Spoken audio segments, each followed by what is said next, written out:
pisos de mármol italiano, paredes adornadas con arte sacro y el brillo constante de joyas que costaban lo equivalente a apartamentos enteros. En el punto más alto de su trayectoria, Lucha Villa no solo caminaba por el escenario artístico, lo poseía. Hablamos de una época en la que una sola gira de la cantante movía cifras que, a valores actuales, superarían fácilmente los millones de dólares. Vivía rodeada de una estructura que pocos mortales se atreverían siquiera a imaginar. Mansiones en lugares exclusivos como San Luis Potosí, autos de lujo que funcionaban apenas como accesorios de transporte y un guardarropa de alta costura que por sí solo valía una fortuna. Mientras México la veía en las pantallas de cine y escuchaba su voz en la radio, Lucha dictaba lo que era el verdadero poder femenino en una industria dominada por hombres, firmando contratos con valores astronómicos que la convirtieron en una de las mujeres más ricas del entretenimiento latino.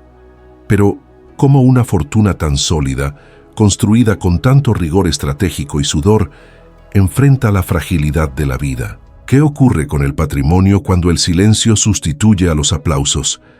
Existe una línea muy delgada entre la gloria eterna y el estancamiento financiero, y hoy te voy a mostrar las cifras reales y las decisiones que definieron este imperio.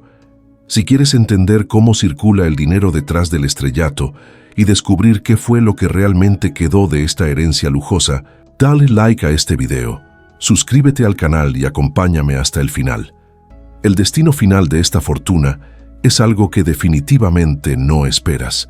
Para entender cómo Lucha Villa se convirtió en la dueña de un imperio, no es necesario mirar cada fecha de nacimiento, ni cada escuela a la que asistió, sino el momento en que Luz Helena Ruiz Bejarano comprendió que el talento, por sí solo, no compra mansiones. Su historia es la de un ascenso calculado. A comienzos de los años 60, mientras otras cantantes se conformaban con ser solo intérpretes, Lucha ya mostraba una visión de negocios feroz. No provenía de una dinastía de artistas.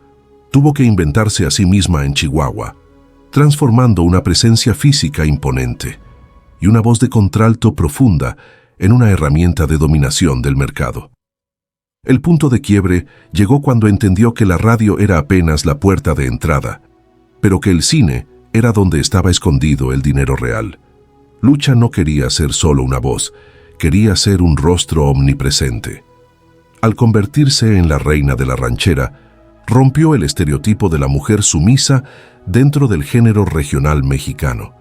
Se presentaba con una altivez que irradiaba autoridad y esa personalidad fue lo que atrajo a los grandes inversionistas de la industria.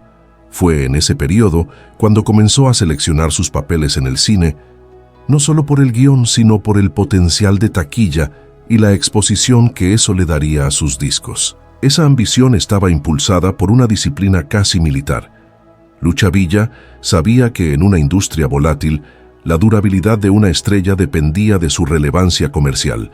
Se convirtió en la favorita de compositores como José Alfredo Jiménez y más tarde Juan Gabriel. Estas alianzas no eran solo artísticas, eran asociaciones estratégicas que garantizaban que tuviera en sus manos las canciones más rentables del año. Cada éxito que sonaba en las radios desde Monterrey hasta Los Ángeles era un ladrillo más en la construcción de su seguridad financiera. Lo que la diferenciaba de sus contemporáneos era la conciencia de su valor de mercado. No aceptaba contratos estándar. Lucha entendía de porcentajes, de derechos de imagen y de cómo las giras internacionales por Estados Unidos podían inyectar dólares frescos en sus cuentas mexicanas. Se convirtió en un símbolo de movilidad social y éxito femenino en una época en la que eso era extremadamente raro. Esta trayectoria no fue un golpe de suerte, sino una escalada deliberada de alguien que sabía exactamente cuánto costaba el lujo que deseaba y estaba dispuesta a construir la infraestructura necesaria para sostenerlo durante décadas. No solo estaba cantando sobre México, estaba comprando su lugar en la cima de la pirámide económica del país. La fortuna de Lucha Villa no fue un golpe de suerte, sino una construcción monumental basada en un modelo de negocios que unía la venta de discos, la taquilla cinematográfica y las presentaciones en vivo. Para entender el nacimiento de esta riqueza, hay que mirar a las décadas de los 60 y 70, cuando el mercado fonográfico mexicano operaba en niveles de ganancia física que hoy parecen irreales. Lucha no era solo una artista contratada. Era el buque insignia de RCA Víctor, una de las disqueras más grandes del mundo. El primer gran pilar de esta fortuna fueron los contratos de grabación y las regalías. En aquella época, una estrella de su calibre no firmaba por migajas. Se estima que, en su apogeo, sus contratos de exclusividad le garantizaban anticipos que, a valores actuales, podrían alcanzar los $500,000 solo por la firma. Con más de 70 álbumes lanzados y millones de copias vendidas en una era sin streaming, donde la ganancia por disco físico era altísima, el flujo de efectivo proveniente de las regalías era constante. Si consideramos una estimación conservadora de ventas masivas en todo el continente americano, Lucha Villa generaba ingresos que le permitían recibir cheques trimestrales que hoy equivaldrían a cientos de miles de dólares, simplemente por su catálogo existente. El segundo pilar, y quizá el más visible, fue el cine. Lucha Villa se convirtió en una de las actrices más rentables del llamado nuevo cine mexicano. Cuando protagonizó El Gallo de Oro en 1964, su valor de mercado se disparó. Se estima que para encabezar una película en esa época, el caché de Lucha oscilaba entre 250,000 y 400,000 pesos mexicanos. Para dimensionar lo que eso significaba, ese monto era suficiente para comprar varias casas de clase media alta de una sola vez. Ajustando esas cifras por poder adquisitivo e inflación histórica, hablamos hoy de alrededor de 2 a 3 millones de pesos por producción. Multiplica eso por más de 50 películas y se entiende cómo el cine fue la máquina que transformó a la cantante en una magnate. Pero el dinero en efectivo, el que entraba semana a semana, provenía de los shows y de los palenques, las ferias tradicionales mexicanas. Lucha Villa era la atracción más cara de estos eventos. Mientras un artista común recibía lo básico, ella negociaba honorarios que hoy serían comparables a 60 u 80,000 dólares por noche. Durante las giras por Estados Unidos, donde se presentaba ante la enorme comunidad hispana en ciudades como Los Ángeles y Chicago, esos pagos se realizaban en dólares estadounidenses, lo que le daba una ventaja cambiaria enorme al regresar a México. El dinero llegaba por todos lados: taquilla, porcentajes sobre la venta de bebidas en los eventos y, en muchos casos, patrocinios directos de marcas de bebidas y cigarrillos que querían asociar su imagen al lujo y a la tradición. A diferencia de otros artistas que dilapidaban sus ganancias en fiestas, Lucha Villa tenía una mentalidad de inversionista. Se rodeó de administradores que se aseguraban de que cada peso ganado se destinara a activos reales. La suma de sus anticipos discográficos, los salarios cinematográficos y la facturación bruta de sus giras internacionales creó un excedente financiero que la colocó en una categoría de élite, permitiéndole vivir como la realeza mexicana, mientras muchos de sus colegas de escenario luchaban por mantener las apariencias. Si el dinero era el combustible, las propiedades de Lucha Villa eran el motor que exhibía la potencia de su fortuna ante todo el continente. Para entender cómo vivía, hay que olvidar el concepto de comodidad y abrazar la idea de opulencia. Lucha no poseía simples casas, poseía palacetes que funcionaban como declaraciones de poder. El corazón de ese imperio inmobiliario latía en dos lugares principales: la vibrante y cosmopolita Ciudad de México y la histórica y noble San Luis Potosí. Empecemos por la capital.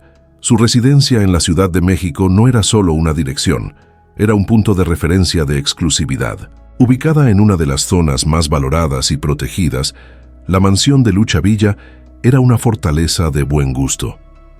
Imagina al espectador atravesando portones de hierro forjado a mano de toneladas de peso para encontrarse con una construcción de estilo clásico donde los techos de gran altura no eran un lujo sino la norma. Se estima que a valores de mercado actuales, una propiedad de ese tamaño y en esa ubicación privilegiada no costaría menos de 5 a 8 millones de dólares. Pero el valor no estaba solo en el terreno. Los pisos no eran de cerámica común. Estaban cubiertos por mármoles importados que brillaban bajo el reflejo de lámparas de cristal de roca que pesaban decenas de kilos y requerían una estructura de acero en el techo para sostenerlas. Cada ambiente funcionaba como una galería privada. Lucha tenía una pasión declarada por el arte sacro y las antigüedades coloniales. Las paredes no estaban simplemente pintadas, estaban adornadas con obras de pintores reconocidos e imágenes sacras del siglo XVIII. Piezas que hoy se disputan en casas de subastas como Christie's por valores que superan el precio de muchos autos deportivos. Imagina el costo de asegurar esas obras. Primas anuales que podrían mantener a una familia de clase media durante años. Lucha no solo coleccionaba, vivía dentro de un museo privado, pero era en San Luis Potosí donde su faceta de hacendada de élite cobraba vida. Lucha poseía propiedades rurales que eran verdaderos monumentos a la cultura y al suelo mexicano. A diferencia de las haciendas productivas comunes, enfocadas solo en la ganancia agrícola, sus propiedades eran refugios de lujo puro y ostentación silenciosa. Eran cientos de hectáreas de tierra donde el paisajismo estaba diseñado para enmarcar una arquitectura rústica, pero extremadamente sofisticada.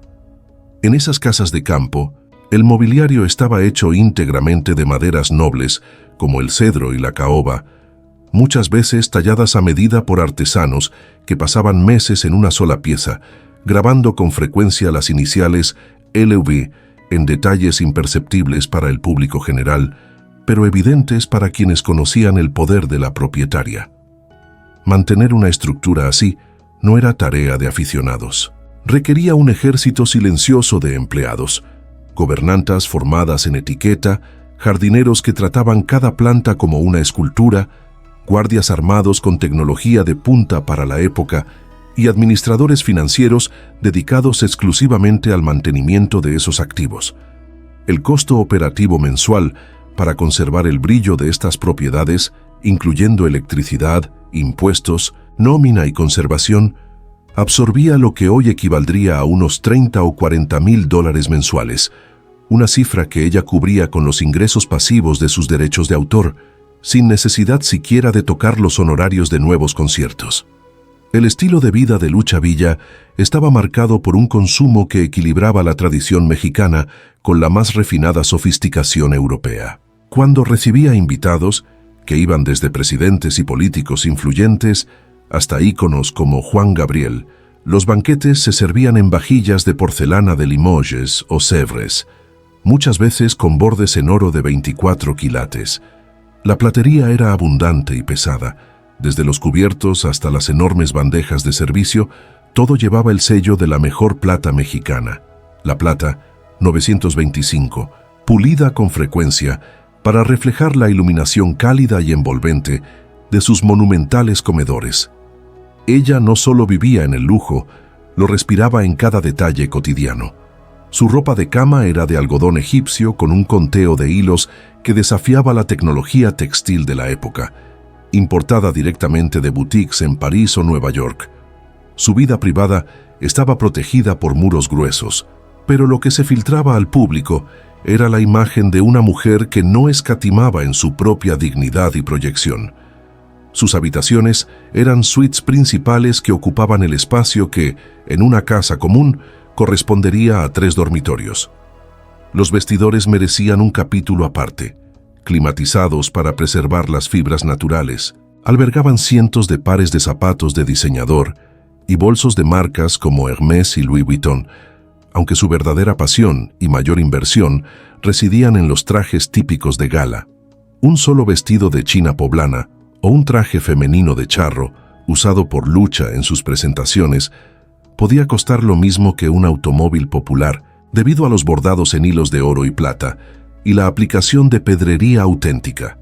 No se pueden olvidar las áreas de recreación, concebidas como escenarios perfectos para fiestas de película.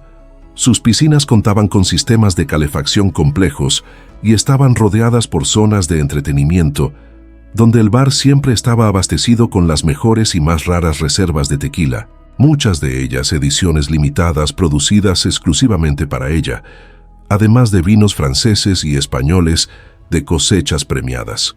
Cada detalle, desde la seda de las cortinas que filtraban el sol intenso de México hasta el sistema de sonido hi-fi que hacía resonar sus propias canciones por los jardines de rosas, era elegido para reforzar una sola idea: aquí vive la soberana.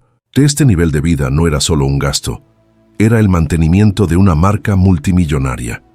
Lucha Villa entendía que, para seguir cobrando los honorarios más altos del continente, debía ser la personificación del éxito que narraban sus canciones.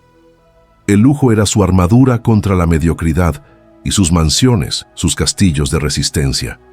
Cada metro cuadrado de mármol, cada pieza de plata y cada hectárea de tierra en San Luis Potosí eran pruebas de que la voz de Chihuahua se había transformado en uno de los mayores imperios económicos de la historia de México. Ella no solo habitaba esas casas, las dominaba, convirtiendo cada residencia en un testimonio silencioso de una era dorada que difícilmente se repetirá con la misma elegancia y peso financiero. Si las mansiones de Lucha Villa eran su imperio estático, sus automóviles eran sus carruajes de guerra, las naves que anunciaban su llegada mucho antes de que soltara la primera nota. En el México de aquellas décadas, el coche que conducía a un artista no era solo un medio de transporte, era el termómetro exacto de su poder contractual. Y Lucha Villa no se movía en nada que no irradiara autoridad. Su flota estaba compuesta por íconos de la ingeniería estadounidense y europea. Imagina la escena: los portones de su mansión abriéndose para dar paso a un Cadillac Fleetwood o un Lincoln Continental, modelos predilectos de la élite política y de las estrellas de Hollywood. Hablamos de vehículos que en su época costaban verdaderas fortunas. Un Cadillac Fleetwood de los años 70, con sus detalles cromados, tapicería de terciopelo o cuero de primera línea y dimensiones que dominaban la carretera, representaba la cúspide del estatus. A valores ajustados, un ejemplar así hoy equivaldría a un SUV de lujo de última generación, en el rango de los $150,000 a $200,000, pero con un peso simbólico mucho mayor. Lucha no quería simplemente llegar, quería que el mundo se detuviera para verla descender del automóvil. Pero el lujo de Lucha Villa iba mucho más allá del metal y los motores V8. El verdadero símbolo de su estatus estaba en lo que llevaba sobre el cuerpo. Hablemos de las joyas. Lucha era una apasionada de las piedras preciosas y del oro macizo. En sus presentaciones y portadas de discos, era común verla luciendo collares de oro de 18 y 24 quilates, muchos de ellos con diseños inspirados en la joyería tradicional mexicana, elevados al nivel de la alta joyería. Esmeraldas colombianas, rubíes y diamantes de pureza impecable formaban parte de su arsenal de imagen. Se estima que su colección privada de joyas ya valía, en aquella época, millones de pesos. Eran piezas que funcionaban como una reserva de valor, un patrimonio portátil que se apreciaba año tras año. Si esa colección se llevara hoy a una subasta, las pujas iniciales serían astronómicas, reflejando no solo el valor de las piedras, sino el valor histórico de haber pertenecido a la grandota de Camargo. Otro símbolo incuestionable de estatus eran sus trajes de escena. Para el público general, era solo un vestido de charro, pero para los conocedores eran auténticas obras de arte textil. Lucha Villa encargaba sus trajes a los mejores sastres y bordadores de México. Estas piezas se confeccionaban con hilos reales de oro y plata, y las botonaduras, los adornos que recorren los laterales de pantalones y faldas charras, eran a menudo de plata pura o bañadas en oro. Un solo conjunto de gala completo podía costar lo mismo que un automóvil popular. Ella poseía decenas de ellos, uno para cada ocasión, uno para cada estado de ánimo. Eso es lo que define el verdadero estatus.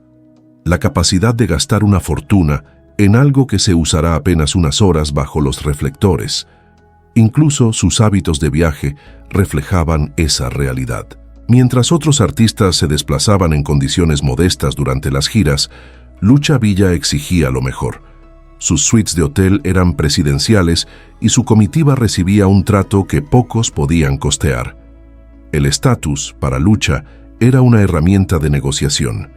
Al presentarse rodeada de tanto lujo, dejaba un mensaje claro a empresarios y dueños de disqueras. Soy una estrella de primera línea, y mi precio refleja eso. Cada reloj suizo de marca que brillaba en su muñeca, cada bolso de cuero exótico importado de Europa y cada accesorio de diseñador que exhibía en sus viajes internacionales eran señales de que había vencido en un juego extremadamente difícil. Para Lucha Villa, los símbolos de estatus no eran solo vanidad. Eran pruebas físicas de una carrera construida sobre una voz incomparable y una visión de negocios implacable. No solo vivió el sueño mexicano, lo decoró con diamantes, lo vistió con hilos de oro y lo condujo en Cadillacs negros relucientes, dejando a su paso un rastro de fascinación. El destino de la riqueza.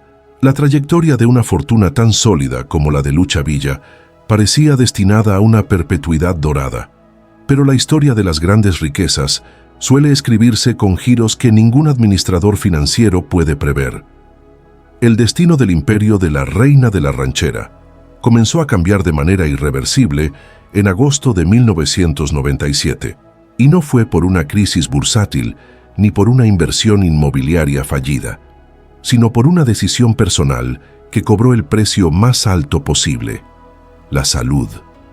La búsqueda por mantener la imagen, pilar central de su marca y sostén de sus elevados honorarios, llevó a Lucha a someterse a una cirugía de liposucción en una clínica que más tarde sería objeto de intensas investigaciones. Durante el procedimiento, una complicación anestésica provocó un paro cardiorrespiratorio, dejando su cerebro sin oxígeno el tiempo suficiente para causar daños neurológicos permanentes. En ese instante exacto, la máquina generadora de dinero llamada Lucha Villa dejó de funcionar. Los conciertos se cancelaron, los contratos cinematográficos se interrumpieron, y el flujo de ingresos provenientes de nuevas producciones se secó de inmediato. Lo que siguió fue un drenaje financiero masivo y necesario. Mantener a Lucha con vida y en la búsqueda de una recuperación que todo el mundo esperaba exigió recursos astronómicos. Se estima que los costos iniciales de internaciones en unidades de cuidados intensivos de primer nivel, neurólogos de renombre y tratamientos experimentales consumieron en pocos meses lo que hoy serían millones de pesos. La fortuna, que antes se reinvertía para crecer, pasó a ser una reserva de supervivencia. La gestión de ese patrimonio salió de las manos de la artista y pasó a su familia y administradores, que tuvieron que enfrentar una realidad cruel: los costos de mantener a una estrella que requería cuidados médicos las 24 horas, fisioterapia constante y una estructura hospitalaria dentro del hogar. A lo largo de las décadas siguientes, el patrimonio sufrió una reestructuración forzada. Sin la entrada de nuevos honorarios de 50 u 80 mil dólares por presentación, la estrategia cambió hacia la preservación.